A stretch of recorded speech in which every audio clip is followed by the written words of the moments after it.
माफ़ कीजिएगा, इंटरनेट की डिसकनेक्शन के कारण से लाइव प्रोग्राम थोड़ा सा डिसरप्ट हो गया।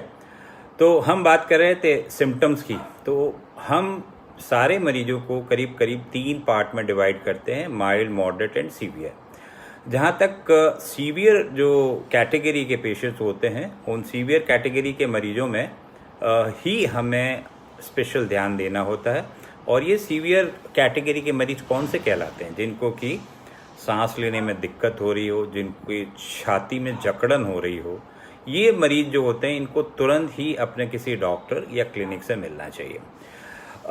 इन सभी कारणों से जो अस्पताल में हम लोग या हम लोगों को जो देखने के लिए या जिन लोगों को अस्पताल में जाने की ज़रूरत होती है वो मात्र 5% लोग होते हैं।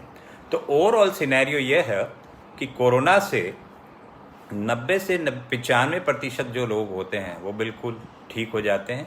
मात्र 5% लोगों को अस्पताल में जाना पड़ता है। उसमें से भी 50% मरीज जो होते हैं वो थोड़ा बहुत एडमिशन के बाद, ऑक्सीजन के सपोर्ट के बाद में बिल्कुल ठीक हो जाते हैं।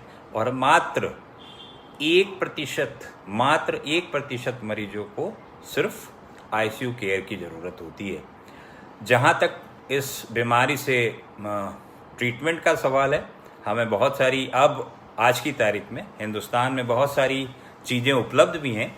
तो आप देख रहे हैं और आप सुन भी रहे होंगे डेटा के अनुसार कि आज हिंदुस्तान में जितने ज़्यादा नंबर ऑफ़ केसेस डिटेक्ट भी हो पा रहे हैं, लेकिन उनमें से मरने वालों की संख्या बहुत ही कम मात्रा में है। और स्पेशली अगर हम उनको भी देखेंगे तो ये वो वाले मरीज होंगे जिनके अंदर कोई अदर एसोसिएटेड बीमारी है, जैसे कि किसी को डायबिटीज़ हो सकती है, किसी को लंग की प्रॉब्लम हो सकती है, किसी को पहले या अस्थमा की प्रॉब्लम हो सकती है, किसी का हार्ट का फंक्शन बहुत पुअर रहा होगा।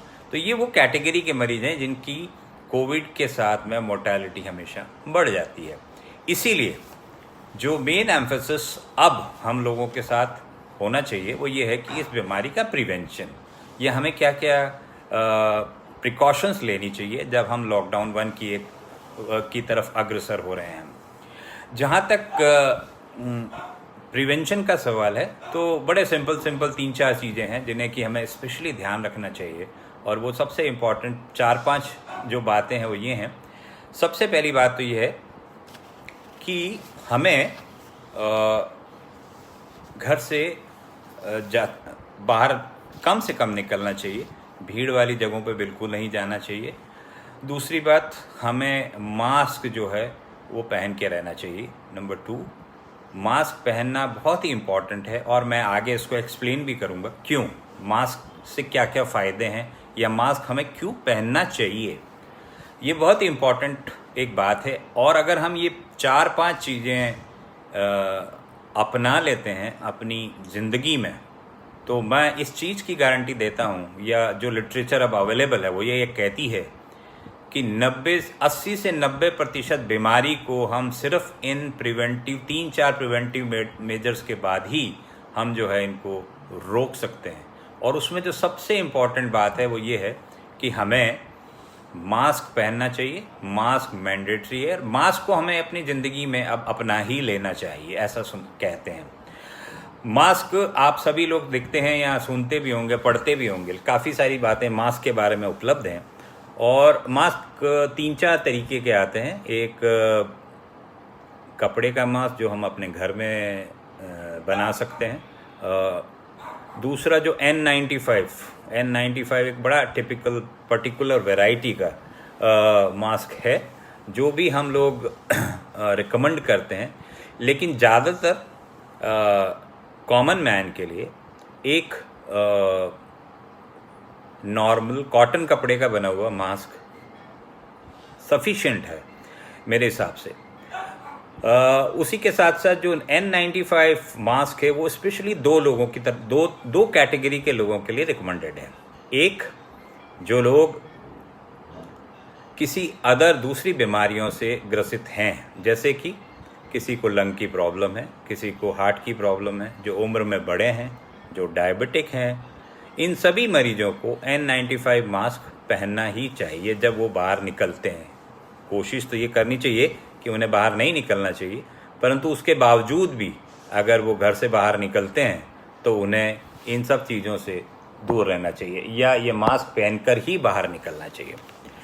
दूसरी कैटेगरी N95 जो है वो specially doctors and paramedical staffs के लिए ही रिकमेंडेड है, क्योंकि जब ये लोग अस्पताल में रहते हैं तो ये बहुत बड़े वायरल लोड को से अफेक्ट होने की संभावना इन लोगों में रहती है। इस कारण से N95 ये सिर्फ 2 ही कैटेगरी के लोगों के लिए रिजर्व रखा गया है। कॉमन मैन के लिए किसी भी प्रकार का गमछा, किसी भी प्रकार के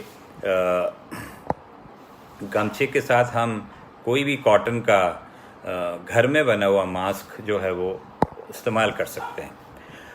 उसके अलावा सोशल डिस्टेंसिंग जो 6 फीट का एक नियम बनाया गया है या बताया गया है, ये भी एक राशनल है इसके पीछे। तो सोशल डिस्टेंसिंग हो गई, मास्क हो गया, हाथ को समय समय पे धोते रहना स्पेशली साबुन से, और अगर साबुन उपलब्ध ना हो तो हम ये सैनिटाइज़र जो कि 60% या 60% से ज़्यादा जिसके अंदर की अल्कोहल की मात्रा हो उसका इस्तेमाल अगर हम करें तो हम इन सब चीज़ों से बच सकते हैं। इसी प्रकार से हम जब घर में रहते हैं तो घर में कुछ प्रिलिमिनरी बहुत अच्छी छोटी छोटी प्रिकॉशंस है जिसे हमें लेनी चाहिए।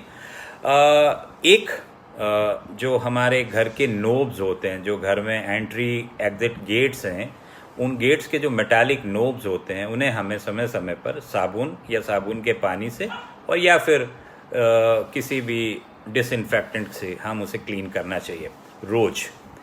और उसका रीज़न ये है कि मेटल के ऊपर ये वायरस करीब करीब 5 दिन तक रहता है। तो हमें जो पूरे हमारे घर में जिन चीज़ों का स्पेशली ध्यान रखना है या जहाँ पे हमें ज़्यादा क्लीनिंग करनी है वो है, एक तो हमारे जितने भी हैंडल्स हैं जहाँ से हम आते हैं जाते हैं वो एरिया।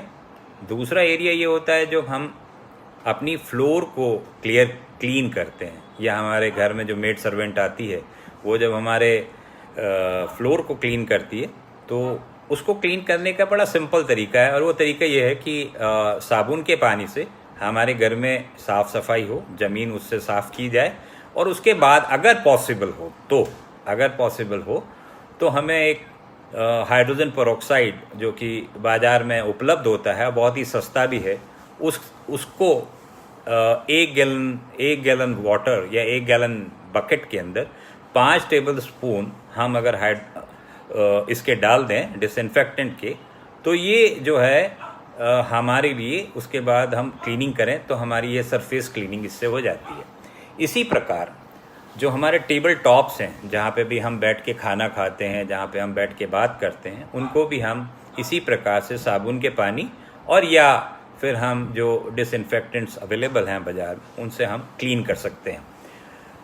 एक जो सबसे इम्पॉर्टेंट एरिया हमारे घर का है और वो है हमारे बाथरूम्स में भी स्पेशली इसलिए क्योंकि रूटीनली हम लोग वहाँ जाते हैं, तो हमें बाथरूम्स को भी इसी प्रकार से क्लीन करना होता है। और घर के अलावा घर में इस सफाई के अलावा जो और हम बातों पे हमें स्पेशली ध्यान देना चाहिए या हम ध्यान देते हैं वो ये है कि हमारे घर में हम जो चीज़ें लाते हैं वो बहुत ही इम्पॉर्टेंट होती है। जैसे हम सब्जियां जो बाज़ार से ख़रीद के लाते हैं उनको सब्जियों को क्लीन करने,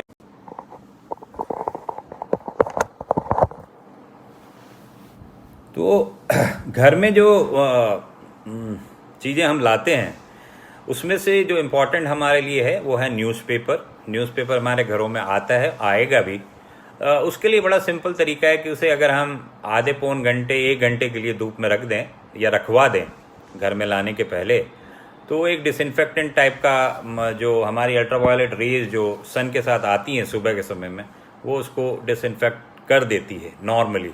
और दूसरा, अगर उसके बावजूद हमें बहुत जल्दी है तो हम एक काम और कर सकते हैं, उसको घर में लाके उसके ऊपर प्रेस के द्वारा भी हम गरम जो प्रेस जिससे कि हम कपड़े प्रेस करते हैं उनके द्वारा भी हम उसको डिसइंफेक्टेंट कर सकते हैं। जहाँ तक सब्जियों का सवाल है तो सब्जियां जैसे मैंने बताई कि घर में लाने के बाद में उसको एक बकेट के अंदर डाल के, और जो हम घर में अपना खाने वाला जो सोडा इस्तेमाल करते हैं वो थोड़ा अगर डाल दें, 2 घंटे तक उसमें सब्जियों को छोड़ दें तो वो डिसइंफेक्ट हो जाती है। उन सब्जियों को फिर हम बाहर सुखा दें और सुखाने के बाद हम उसे स्टोरेज में अपने जो फ्रिज है उसके अंदर हम इसको रख सकते हैं।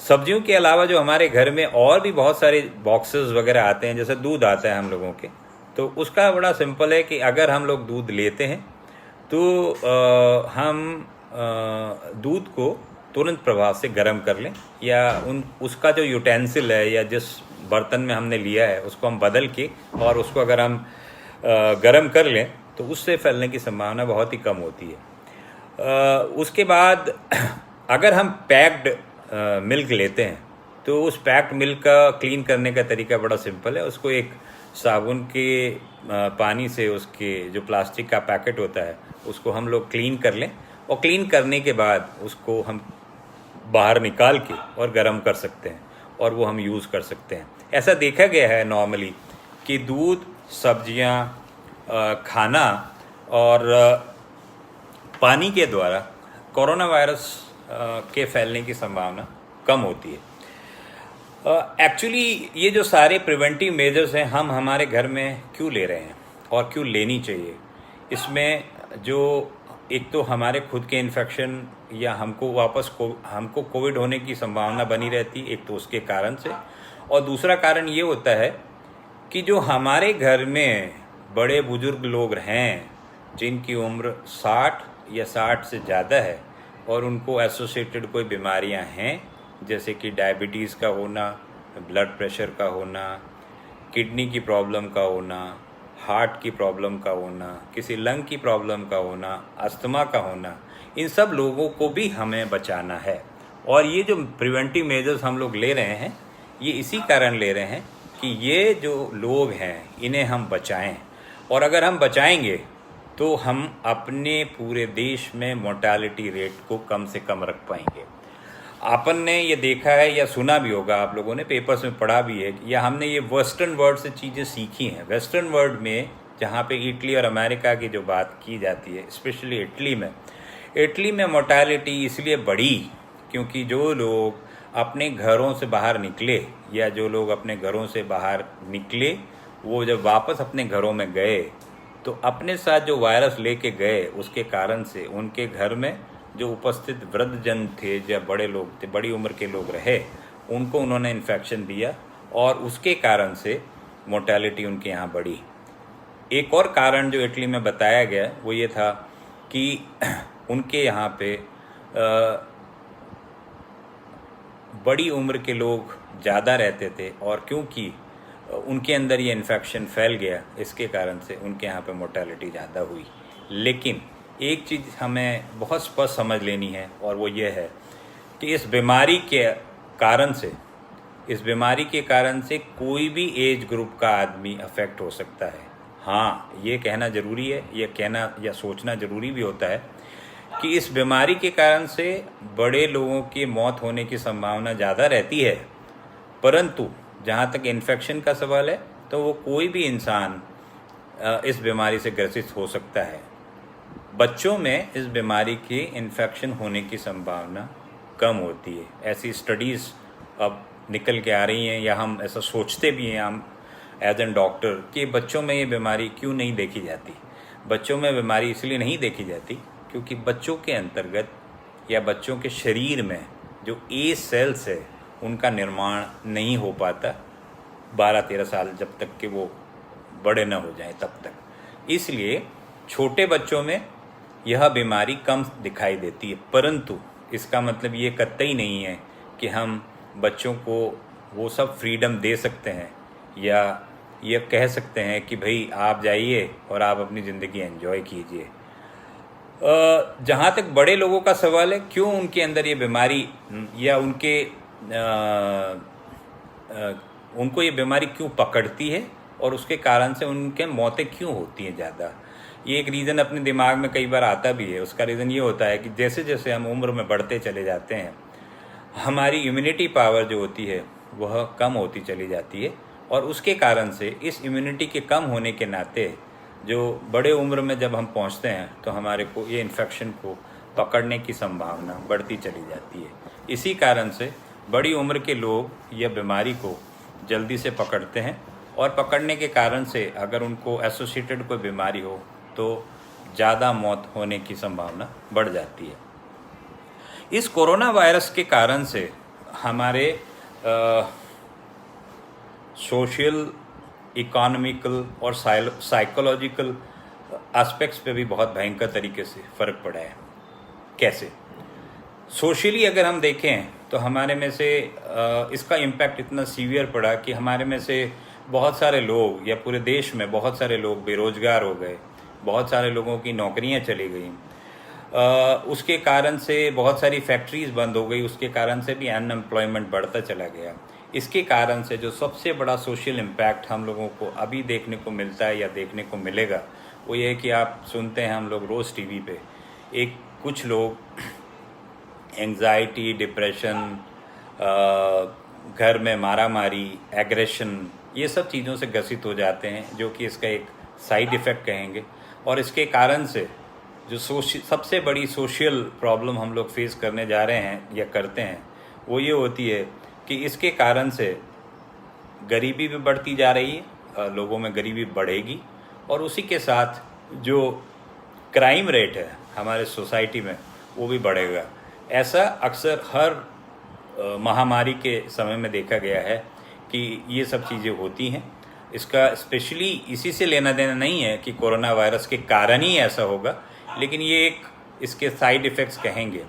साइड इफ़ेक्ट्स जो हैं वो हर महामारी के साथ में आते हैं।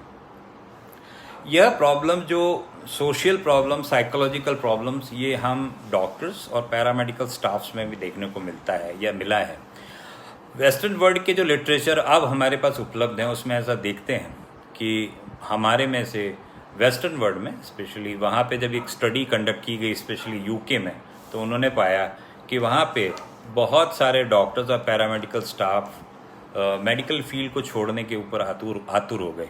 उसका एक रीज़न रहा, और रीज़न ये रहा कि मेडिकल और पैरामेडिकल स्टाफ जो हमारे यहाँ पे कोविड के मरीजों को ट्रीट करते हैं, या वेस्टर्न वर्ल्ड में जब उनको स्टडी किया गया, देखा गया, तो उन्होंने पाया कि इनमें से करीब 50% लोग या तो अपनी जॉब छोड़ना चाहते हैं या अपनी जॉब चेंज करना चाहते हैं।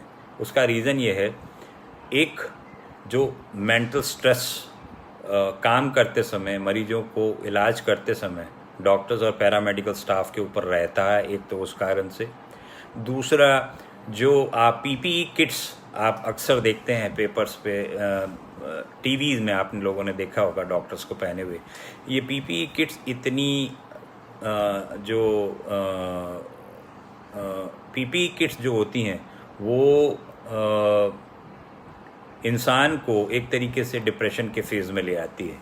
नंबर 2 ये कारण होता है कि पीपीई किट्स को हम 4-5 घंटे भी पहने तो ये एक तरीके से आप कह सकते हैं कि हमारे डॉक्टर्स के ऊपर और पैरामेडिकल स्टाफ्स के ऊपर एक तरीके से बहुत इसका मेंटल स्ट्रेस पड़ता है। बहुत सारी चीज़ें हम जैसे बाथरूम करना, इधर उधर जाना, हम लोग इसको नहीं कर पाते उस दौरान। तो पीपीई किट का दूसरा कारण रहा। और तीसरा, जिस तरह की वेस्टर्न वर्ल्ड में नंबर ऑफ डेथ्स एक ही दिनों में देखने को मिलती है, वो भी एक तरीके से हार्ट ब्रेकिंग होती है। हार्ट ब्रेकिंग का मतलब बहुत सारे एक ही दिन में अगर एक ही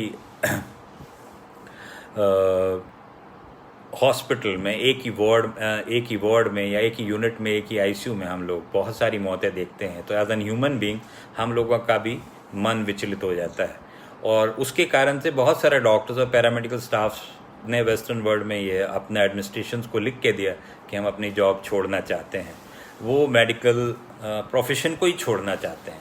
तो ये इम्पैक्ट सोसाइटी के हर वर्ग को पड़ा है, चाहे वो जॉब करने वाला इंसान हो, डॉक्टर हो, इंजीनियर हो, बिजनेसमैन हो, चाहे कोई भी हो, किसी भी कम्युनिटी के लोग हो, इसका स्ट्रेस हर व्यक्ति को है और आने वाले दिनों में रहेगा।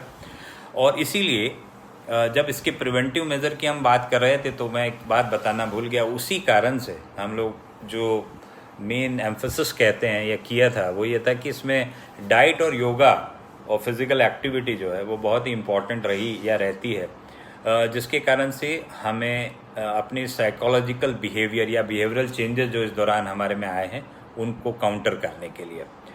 एक और बहुत इम्पॉर्टेंट बात जो पिछले कई दिनों से मैं सुनता आया हूँ, देखता आया हूँ, वो ये कि हमारे समाज में इस कोरोना से संबंधित बहुत सारी भ्रांतियाँ जो है वो करीब करीब फैल गई हैं और हर व्यक्ति अपने आप को कोरोना पे एक तरीके से यह डॉक्टरी समझता है कि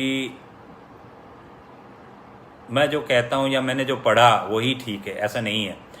बहुत सारी जो न्यूज़पेपर्स और मीडिया चैनल्स में जो बहुत सारी बातें आती हैं वो सब सही नहीं होती। जो बात मैं आज आपके साथ शेयर करने जा रहा हूँ वो कुछ ऐसी बातें हैं जो कि हमारा जो वर्ल्ड हेल्थ ऑर्गेनाइजेशन है उसके अनुसार है। तो इसमें कोई कंट्रोवर्सी नहीं है और ये हमें ध्यान रखने चाहिए और ये हमें टेक होम मैसेज के तरीके का है कि हमें अपने घर में इन चीज़ों का भी ध्यान रखना चाहिए। जैसे कि जब हम एक्सरसाइज करते हैं तो बहुत सारे लोग आप देखते होंगे कि एक्सरसाइज करते समय अपना एक मास्क पहने रहते हैं। ऐसा नहीं करना चाहिए। एक्सरसाइज करते समय सिर्फ हमें एक ही बात का ध्यान रखना है, मास्क नहीं पहनना है और एक्सरसाइज करते समय दो व्यक्तियों को जो 6 फीट का नियम है, 6 फीट के डिस्टेंसिंग का जो नियम है वो हमें अपनाना है। तो ये बात बड़ी क्लियर है। एक्सरसाइज करते समय हमें किसी भी प्रकार की मास्क पहनने की ज़रूरत नहीं है, उसमें सिर्फ हमें एक सोशल डिस्टेंसिंग रखनी है। नंबर 1। कई बार हमें बड़ी कंट्रोवर्सी है ये इस बारे में कि साहब जूता पहनने से तो कहीं कोरोना वायरस फैल नहीं जाता। उत्तर है बिल्कुल नहीं। जो हम नॉर्मल घरों में रहते हैं उनमें यह बीमारी के जूतों के द्वारा स्प्रेड होने की संभावना नहीं के बराबर है। और जो पेपर में आप लोग पढ़ते हैं वो सिर्फ स्पेशली अस्पतालों के लिए कही गई है। अस्पताल और पैरामेडिकल स्टाफ जो होते हैं उन्हें अपना स्पेशल ध्यान रखना चाहिए और वो भी हमें सिर्फ इतना सा ध्यान रखना चाहिए कि हम जूते जब अपने घर में आते हैं तो जूते अपने घर के दरवाजे के बाहर खोल दें। स्पेशली उन घरों के लिए जिन घरों में छोटे बच्चे हैं और जहाँ पे बच्चे नॉर्मल अपने फ्लोर पे खेलते हैं, स्पेशली इसलिए ताकि जो हम डस्ट या जो चीज़ें हम अपने जूतों के द्वारा बाहर से गंदगी अपने घर में लेके आते हैं वो घर के अंदर ना पहुँचे। उसके कारण से बच्चों को दूसरी बीमारियां होने की संभावना ज़्यादा रहती है। तीसरी बात, ये कई दिनों से मैं व्हाट्सएप पे एक और चीज़ देखते आया हूँ कि कोरोना वायरस है कि बैक्टीरिया है। इसमें कोई कन्फ्यूजन नहीं है। कोरोना वायरस एक प्रकार का वायरस ही है। एक और चीज़ हमें जो हमेशा याद रखनी है या टेक होम मैसेज है वो ये है कि कोरोना वायरस से ग्रसित कोई भी व्यक्ति, या हम इसको ऐसे भी कह सकते हैं कि ज़्यादातर कोरोना वायरस से ग्रसित लोग बिल्कुल ठीक हो जाते हैं। मात्र 1 या 2% लोगों को ही इसमें मुश्किल पैदा होती है। कुछ लोग ऐसा भी कहते हैं या ऐसा पेपरों में आया भी होगा कि कुछ लोग कहते हैं कि अगर हम शराब पिएंगे तो जो इंटेस्टाइन के अंदर कोरोना वायरस गया है वो मर जाएगा। ऐसा बिल्कुल नहीं है। शराब पीने से कोरोना वायरस कभी नहीं मरता। शराब पीने से बल्कि लिवर हम लोगों का ख़राब हो जाता है और जिन लोगों का लीवर डैमेज्ड होता है उन लोगों को कोरोना वायरस जल्दी पकड़ता है या उन लोगों को कोरोना से मौत होने की संभावना ज़्यादा रहती है। एक और बात जो हम अक्सर मैं देखता हूँ या सुनता हूँ वो ये है कि जो आजकल हम थर्मल स्कैनर इस्तेमाल करते हैं और जो थर्मल स्कैनर होता है नॉर्मली वो सिर्फ टेम्परेचर देखने के लिए है और उसका इससे कोई संबंध नहीं है कि किसी व्यक्ति को कोरोना वायरस है या नहीं है। वो यह नहीं बताता कि किसी इंसान को कोरोना वायरस का इन्फेक्शन है या नहीं है। इससे सिर्फ हमें यह पता चलता है कि किसी मरीज को बुखार है या नहीं है। हमें सिर्फ बुखार देखने के लिए थर्मल स्कैनर की ज़रूरत है, वो भी क्योंकि नॉन टच टेक्निक हमें इस्तेमाल करनी है, इसलिए यह थर्मल स्कैनर का यूटिलाइजेशन हमारे समाज में हर जगह देखने को मिलता है, चाहे कंपनीज हों, ऑफिसेज हों, एयरपोर्ट्स हों, रेलवे स्टेशन हो, आदि आदि। एक हम लोग बहुत दिनों से बहुत सारे बाबाओं के चक्करों में पड़ जाते हैं, जैसे कि बहुत सारे बाबा लोग ये कहते हैं कि एक काली मिर्च को हम अगर अपने खाने में काली मिर्च की मात्रा बढ़ा दें या हम एक पर्टिकुलर वैरायटी का काढ़ा पी लें तो इससे हम कोरोना वायरस से बच जाएंगे। ऐसा बिल्कुल नहीं है। यह लिटरेचर उपलब्ध है जिसके द्वारा ये बिल्कुल स्पष्ट किया गया है कि किसी भी प्रकार का कोई भी काढ़ा या काली मिर्च का ज़्यादा सेवन करना अपने खाने में ये कोई गारंटी नहीं देता कि हम कोरोना वायरस से आगे चल के ग्रसित होंगे कि नहीं होंगे। ये इम्यूनिटी भी बढ़ाने की संभावना इससे बहुत कम होती है। एक और बात जो कई लोगों के दिमाग में रहती है वो ये कि क्या मक्खियों के द्वारा भी यह कोरोना वायरस फैलता है, और इसका आंसर है नहीं। मक्खियों द्वारा कोरोना वायरस बिल्कुल नहीं फैलता, मक्खियों के द्वारा नहीं फैल सकता, और मच्छर के काटने से भी कोरोना वायरस नहीं फैल सकता।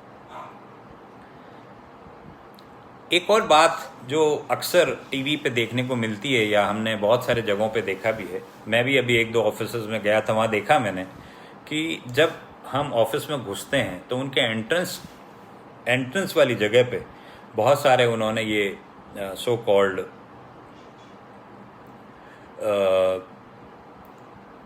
डिसइंफेक्टेंट करने की टनल्स बनाई हैं जिसके अंदर से एक इंसान को घुसाया जाता है, और जब वो इंसान उसके अंदर घुसता है तो देखता है कि उसके ऊपर वो ब्लीच का पानी गिरता है, और ब्लीच का पानी गिरने के बाद में वो उसको अंदर ऑफिस में जाना अलाउड होता है।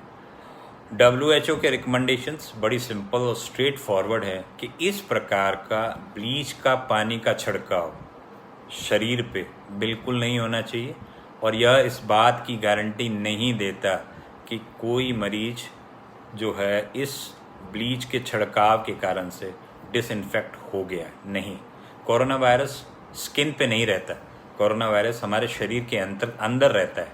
इसलिए जो व्यक्ति या जो भी लोग इस प्रकार की एक्सपेरिमेंट्स करते हैं उनसे निवेदन है हाथ जोड़ के कि ये न करें। ये सिर्फ और सिर्फ हमारे